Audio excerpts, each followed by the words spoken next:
যদি আপনার মনে হয় যে দেয়ালে পিঠ থেকে গেছে, কেউ কিছু করতে পারছে না আপনার জন্য, আপনি পরিপূর্ণ ইয়াকিনের সাথে, দৃঢ় বিশ্বাসের সাথে এই 4টা আমল নিয়মিত করবেন। এবং আমি বহু মানুষকে পার্সোনালি এটার পরামর্শ দিয়েছি, ওনারা আমল করেছেন, আমল করে উপকৃত হয়েছেন। এরকম বহু মানুষ আছে, বৃদ্ধ মানুষ, বাবা ক্যান্সারে আক্রান্ত হয়েছেন অনেক দেরিতে, আল্লাহ তাআলা অলৌকিকভাবে সাহায্য করেছেন।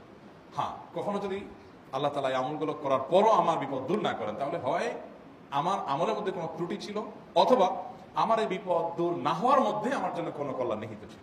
আল্লাহ তাআলা আমার দোয়া কবুল করে যে উপকার হতো তার চাইতে বেটার কিছু হয়তো আমাকে দিবেন, এই ইয়াকিন একজন ইমানদারের থাকবে। সে 4টা আমলের 1 নম্বর হলো ইস্তেগফারের আমল। ইস্তেগফার, আপনি ফেসে গেছেন কোনো জায়গায়, কোনো উপায় পাচ্ছেন না, আপনি ইস্তেগফার করতে থাকেন। আস্তাগফিরুল্লাহ ওয়া আতুবু ইলাইহি, আস্তাগফিরুল্লাহ ওয়া আতুবু ইলাইহি, আস্তাগফিরুল্লাহ ওয়া আতুবু ইলাইহি, আস্তাগফিরুল্লাহ, আস্তাগফিরুল্লাহ, আস্তাগফিরুল্লাহাল্লাযী লা ইলাহা ইল্লা হুয়াল হাইয়ুল কাইয়্যুম ওয়া আতুবু ইলাইহি ওয়া লা হাওলা ওয়া লা কুওয়াতা ইল্লা বিল্লাহ। اللهم انت ربي لا اله الا انت خلقتني وانا عبدك وانا على عهدك ووعدك ما استطعت اعوذ بك من شر ما صنعت ابو لك بنعمتك علي وابو لك بذنبي فاغفر لي فانه لا يغفر الذنوب الا انت। সাইয়্যিদুল ইস্তিগফার। এভাবে যে কোনো ইস্তেগফার করতে থাকেন, আপনি বেশি বেশি করে আল্লাহর কাছে ইস্তেগফার, ক্ষমা প্রার্থনা করতে থাকেন, খুব বেশি আপনার 2 ঠোঁটে অনবরত আপনি চাইতে থাকেন আল্লাহর কাছে ক্ষমা। এই ইস্তেগফার সম্পর্কে নবী করিম সাল্লাল্লাহু আলাইহি ওয়াসাল্লাম বলেছেন, মাল্লাজিমাল ইস্তেগফার, যে ব্যক্তি ইস্তেগফারকে আঁকড়ে ধরবে, আঁকড়ে ধরা মানে কি, এটা ছাড়বে না, সে পড়তেই থাকবে অনবরত, টয়লেটে যাওয়ার সময়টা, ঘুমের সময়টা, খাওয়ার সময়টা বাদে, অবসর নামাজের সময়টা বাদে, সারাক্ষণ সে ইস্তেগফার করবে। এরকম যদি কেউ করে, আল্লাহ রাব্বুল আলামিন জাআলাল্লাহু লাহু মিন কুল্লি হাম্মিন ফারাজা ওয়া মিন কুল্লি দাইকিন মাখরাজা, সকল পেরেশানি থেকে, সকল টেনশন থেকে বের হওয়ার পথ আল্লাহ তাআলা অলৌকিকভাবে তার জন্য আবিষ্কার করে দিবেন।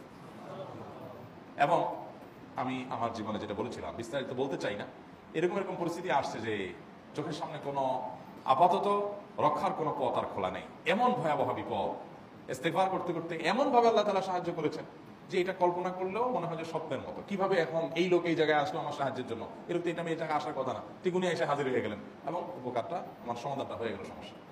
তো আলহামদুলিল্লাহ, বহুবার আমি পরীক্ষা করেছি, আর আমার পরীক্ষার 2 পয়সার দাম নাই, হাদিসে বলা আছে, গ্যারান্টি দেওয়া আছে, আমার পরীক্ষা করলেই কি না করলেই।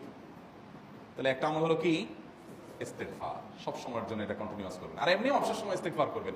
আরবদের মধ্যে সৌন্দর্য আছে, তারা বিভিন্ন ডাক্তারের ওয়েটিং রুমে বা বিভিন্ন জায়গায় মানুষ যেখানে অপেক্ষা করে পাবলিক প্লেসগুলোতে লিখে রাখে ইস্তেগফার করুন, আপনার হাইওয়েগুলোর পাশে লেখা থাকে ইস্তেগফার করুন, এবং তারা আসলে একটু পরপর দেখা যায় ইস্তেগফার করে। ভালো মন্দ গুণ সবার মধ্যে আছে, তাদের এই ভালো গুণটা আছে, ইস্তেগফার বেশি বেশি করা।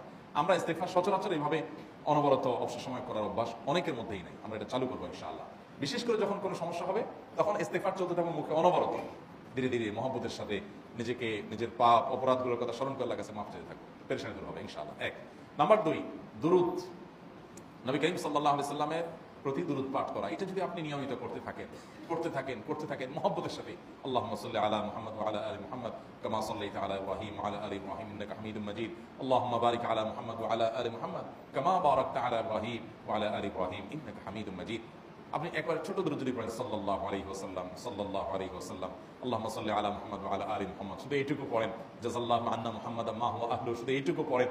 আপনি এইভাবে যেই কোনো দুরূদ নবী করিম সাল্লাল্লাহু আলাইহি ওয়াসাল্লাম যদি পড়েন এবং পড়তে থাকেন অনবরত, ইস্তেগফারের পাশাপাশি দুরূদটা, দুরূদের ক্ষেত্রে নবী করিম সাল্লাল্লাহু আলাইহি ওয়াসাল্লাম বলেছেন যে এইটা তোমার জন্য যথেষ্ট হয়ে যাবে। তুমি যদি আল্লাহর কাছে আর কোনো দোয়া করতে না পারো, শুধু দুরূদটা পড়ো, তোমার সব পেয়ে যাবে, কিচ্ছু লাগবে না।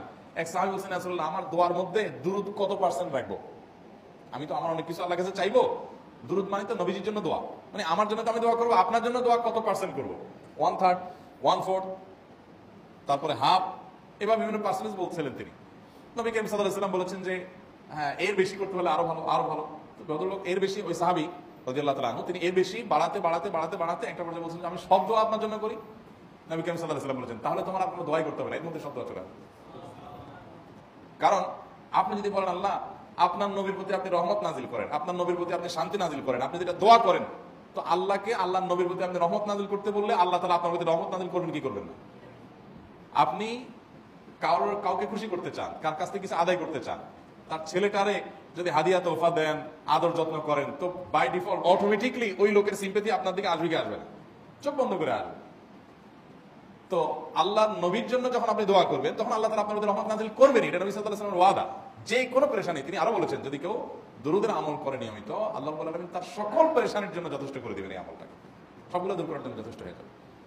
এই দুরূদের আমলটা আমি দেখেছি সুবহানাল্লাহ গুলির মতো কাজ করে। আজকের ঘটনা, এক ভদ্রলোক সকালে একটা টেলিভিশন চ্যানেলে, বেসরকারি চ্যানেলে প্রোগ্রাম শেষ করে নামছিলাম লিফটে, তো তো উপস্থাপক উনি বলছিলেন যে ভাই মানে দুরুদের আমল পড়ে আমি কিছুদিন আগে একটা ইয়াতে মানে এমন একটা অবস্থা যে এইটা থেকে বের হওয়ার কোনো কথা নাই, শুরু করলাম দুরুদ অনবরত, এরপরে আল্লাহ তাআলা আমাকে এমনভাবে উদ্ধার করেন আমি কল্পনা করতে পারি। আলহামদুলিল্লাহ এই আমলগুলো করে অনেক ভাইরা আমাকে অভিজ্ঞতা জানাইছেন যে আলহামদুলিল্লাহ তাদের অভিজ্ঞতা হলো কি। হ্যাঁ ওই যে বললাম কখনো যদি আল্লাহ তাআলা আপনার দোয়া কবুল না করেন তাহলে হয় আমার ত্রুটি আছে, আর না হলে আমার জন্য আল্লাহ তাআলা এর চেয়ে বেটার কিছু রেখেছেন, আমি সেই ইয়াকিন রাখবো ইনশাআল্লাহ বিদিনিল্লাহ। আর এই দোয়াতে সমাধান হবেই হবে, সে বিশ্বাস থাকতে হবে। নবী করিম সাল্লাল্লাহু আলাইহি ওয়াসাল্লাম বলেছেন হাদিসে কুদসিতে আল্লাহ বলেছেন আনা ইনদা যান্নি আবদি বি, বান্দা আমার প্রতি যেমন ধারণা করে আমি তেমন আচরণ করি। আপনি যদি চিন্তা করেন করে দেখি হয় কিনা, দেখি ট্রাই করি, তাহলে ওই আল্লাহ তাআলা বলবেন ঠিক আছে দেখতে থাক। আপনি যদি ইয়াকিন করেন যে না নবী করিম সাল্লাল্লাহু আলাইহি ওয়াসাল্লাম যে বলেছেন অতএব সেটা হবেই, আর আল্লাহ রাব্বুল আলামিনের কাছে আমি ওইভাবেই চাবো যে আল্লাহ দিবেনই, আমি নিয়েই ছাড়বো, ইনশাআল্লাহ গুলি মিস হতে পারে, দোয়া মিস হবে না। ওই ইয়াকিন ওই ঈমান আমার মধ্যে আনতে হবে, চেষ্টা করবো তো ইনশাআল্লাহ। তাহলে দুইটা আমল হলো ইস্তেগফার আর দুরূদ। 3 নম্বর আরেকটা আমল হলো দোয়া ইউনুস। দোয়া ইউনুস লা ইলাহা ইল্লা আন্ত সুবহানাক ইন্নী কুনতু মিনাজ জালিমিন, বেশি বেশি পড়তে থাকবেন, যখন বিপদে পড়বেন ইস্তেগফার আর দুরূদ পড়বেন সবচেয়ে বেশি, আর মাঝে মধ্যে দোয়া ইউনুস লা ইলাহা ইল্লা আন্ত সুবহানাকা ইন্নী কুনতু মিনাজ জালিমিন। আল্লাহ সুবহানাহু ওয়া তাআলা কোরআনে কারীমে এই দোয়ার পরে বলেছেন ওয়া কাযালিকা নুনজিল মুমিনিন। এই দোয়া পাঠ করার মাধ্যমে ইউনুস আলাইহিস সালামকে পৃথিবীর ইতিহাসের সবচেয়ে অলৌকিক ঘটনা, সকল সায়েন্স, সকল আপনার বিজ্ঞানের তত্ত্ব সবগুলোকে আপনার সবগুলোর বিপরীতে বা সবগুলোকে আপনার ভুল প্রমাণ করে দিয়ে ওই জায়গাটার জন্য আল্লাহ তাআলা ইউনুস আলাইহিসকে মাছের পেটে ঢোকার পর সেখান থেকে আবার জীবিত রেখে বের করেছেন। অক্সিজেন অভাবে সেখানে এমনি মারা যাওয়ার কথা, আরো নানা কারণে মারা যাওয়ার কথা, তাই না? কিন্তু আল্লাহ তাআলা তাকে রক্ষা করেছেন, কারণ উনি বিপদে পড়ার পর থেকে এটা পড়তেছিলেন লা ইলাহা ইল্লা আনতা সুবহানাকা ইন্নী কুনতু মিনাজ জালিমিন। তো আল্লাহ তাআলা কোরআনে বলেছেন এটা ইউনুস তার নবী ইউনুস আলাইহিস সালামকে আল্লাহ তাআলা এর মাধ্যমে রক্ষা করেছেন, সেটা তার জন্য খাস না, এটা তার জন্য স্পেশাল না, বরং আল্লাহ বলেছেন ওয়া কাযালিকা নুনজিল মুমিনিন, এটা দিয়ে আমি তাকে রক্ষা করেছি, একইভাবে ঈমানদারদেরকেও এটার মাধ্যমে রক্ষা করব। এটা বড় অস্ত্র পেয়ে গেলাম, দোয়া ইউনুস বেশি বেশি পড়বো ইনশাআল্লাহ লা ইলাহা ইল্লা আনতা সুবহানাকা ইন্নী। আমার দেশে আবার দেখা যায় বিপদ হয়ে গেলে তখন হুজুর মনে করে যে ভাই আপনারা সবাই মিলে এটা 1 লাখ বার পড়ে দেন, 100 লাখ বার পড়ে দেন, টাকা দিব আপনারা পড়ে দেন, আপনারটা আপনি পড়বেন ভাই, হুজুরদের কাছে দোয়া চান সমস্যা নাই, আর হুজুরদেরকে খাটায়া টাকা দিবেন করে, এমনি টাকা দিবেন না দিয়া, আর এই দোয়া নিজে নিজে করতে থাকবেন। ইউনুস আলাইহিস সালাম ওই সময় কি লোক ঠিক করছিলেন যে ভাই আপনারা সবাই দোয়া ইউনুস পড়েন, আমি গেলাম, আমি মাছের পেটে গেলাম, আপনারা বসেন সবাই দোয়া ইউনুস পড়া দেবেন, করছেন না? ওনারটা উনি করছেন, তো আপনারটা আপনি শুরু করবেন দোয়া ইউনুস না। 4 নম্বর আমল হলো ইয়া যাল জালালি ওয়াল ইকরাম, এটা বিশেষ করে পাঠ করবেন। নবী করিম সাল্লাল্লাহু আলাইহি ওয়াসাল্লাম বলেছেন আলিযু বিয়া যাল জালালি ওয়াল ইকরাম, ইয়া যাল জালালি ওয়াল ইকরাম, এইটাকে তোমরা আঁকড়ে ধরবে।